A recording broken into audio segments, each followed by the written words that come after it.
தமிழ்நாட்டில் இன்னைக்கு ஒரு கருப்பு நாளாக நான் பார்க்குறேன்.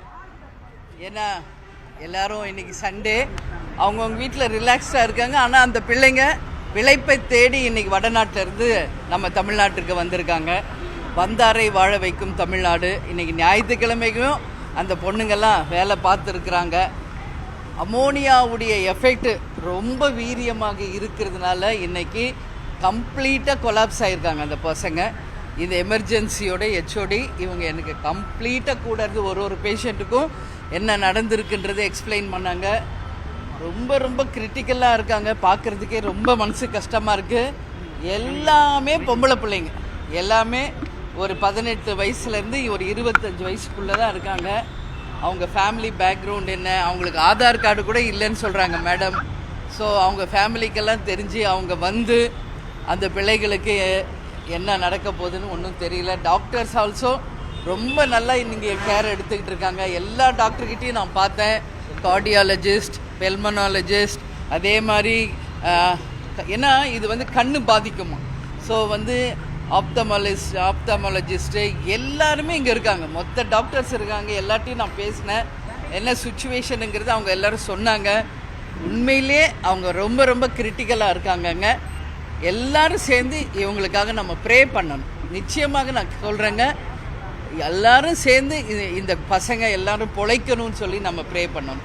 ஏன்னா இன்றைக்கி வந்து திருவள்ளூரில் அந்த ஃபேக்ட்ரியில் அந்த அமோனியா பாதிப்பு மிக வீரியமாக இருந்திருக்கு. அவங்க என்ன சொல்கிறாங்க, உடனே வேல்ஸ் காலேஜ்லேயும் வெங்கடேஸ்வரா காலேஜ்லேயும் இம்மிடியட்டாக ரொம்ப நல்லா கேர் எடுத்து இங்கே அனுப்புனதுனால தான் இவ்வளோ நேரம் அந்த பசங்களை சர்வை பண்ண முடியுது.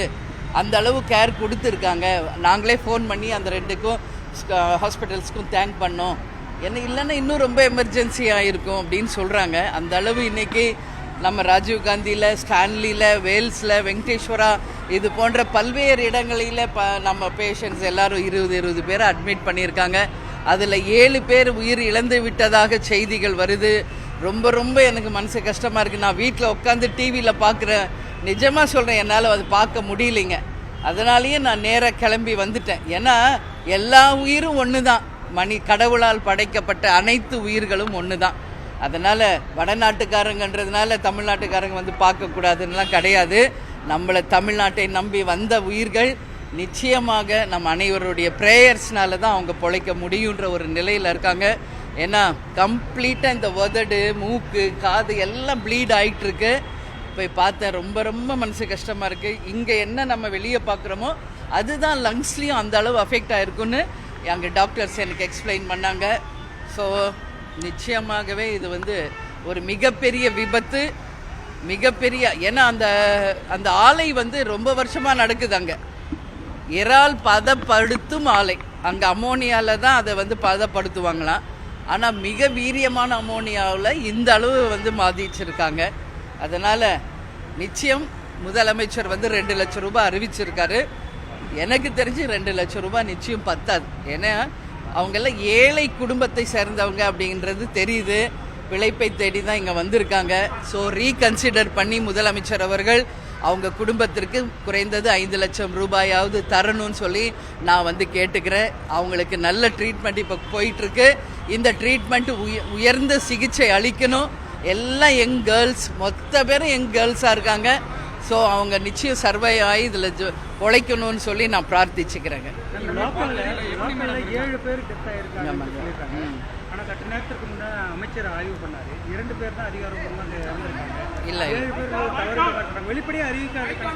இல்லை, அது வந்து 7 பேர் இறந்ததாக தான் சொல்கிறாங்க. ஸோ நம்ம எதுவுமே அவசரப்பட்டு பேச வேணாம். ஏன்னா வேல்ஸில் தான் எல்லாமே மார்ச்சுரியில் வைக்கப்பட்டதாக எனக்கும் தகவல் வந்திருக்கு. ஸோ நம்ம என்ன சொல்லுவோம், இது வந்து அரசியலாக்கக்கூடாது. இந்த நேரத்தில் வந்து எல்லாருமே மனிதாபிமானத்தோடு இதை பார்க்கணும். இது வந்து அரசியலாக்கக்கூடாது. இப்போ நான் உள்ளே போகிற எல்லா டாக்டர்ஸும் சின்சியராக மனிதாபிமானத்தோடு தான் எல்லா டாக்டர்ஸ், நர்ஸு, அங்கே வேலை பார்க்குற எல்லாரும் செய்கிறாங்க. ஸோ எல்லாம் பெண் குழந்தைங்க. ஸோ அது வந்து நம்ம அரசியலாக்க வேணாம். அந்த அவங்க சொல்கிற மாதிரி அது 2 பேரோடையே போட்டுமே, 7 பேர் வேணாமே அப்படின்னு நம்ம நினைப்போம் பாசிட்டிவாக. ஆனால் எல்லாரும் பொழைக்கணும்னு நான் நிச்சயமாக வேண்டிக்கிறேன். ரொம்ப இல்லை ரொம்ப எனக்கு மனசு கஷ்டமாக இருக்குங்க.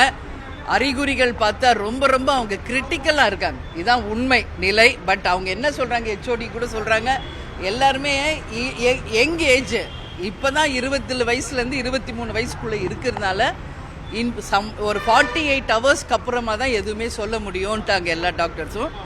ஆனால் மேபி யங் ஏஜாக இருக்கிறதுனால பிழைக்கிறதுக்கு வாய்ப்பு இருக்குன்னு சொல்கிறாங்க. அது நம்ம கையில் இல்லை. ஆனால் ரொம்ப பாதிச்சிருக்காங்க. இப்போ வெளியே நம்ம என்ன பார்க்குறோம், மூக்கு காது வாய் எல்லாம் ப்ளீட் ஆகிட்டே இருக்குது. அதுதான் லங்ஸ்லேயும் இருக்குன்னு சொல்கிறாங்க, இன்னர்லேயும். ஸோ உண்மையிலே அவங்க வந்து பொழைக்கணும் அப்படின்னு நம்ம எல்லோரும் ப்ரே பண்ணிக்குவோம்.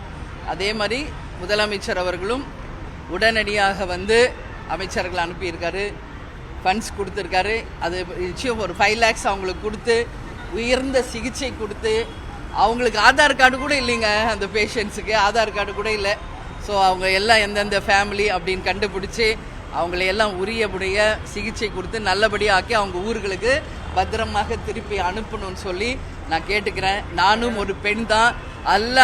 எல்லாம் பெண் குழந்தைகளை அங்கே பார்க்குறப்போ உண்மையிலே ரொம்ப மனசு கஷ்டமாக இருக்குது. எல்லாமே பொம்பளை பசங்க, அங்கே ஒரு ஆண் கூட இல்லை, எல்லாம் பெண்கள். அதனால தான் இப்போ ஹெச்ஓடியிலேருந்து டாக்டர்ஸ்லேருந்து எல்லாமே பெண்கள் மொத்த பேர் சுற்றி நிற்கிறாங்க. ஸோ நிச்சயம் அவங்க எல்லாம் நல்லபடியாக ஆகணும்னு நான் ப்ரே பண்ணேன்.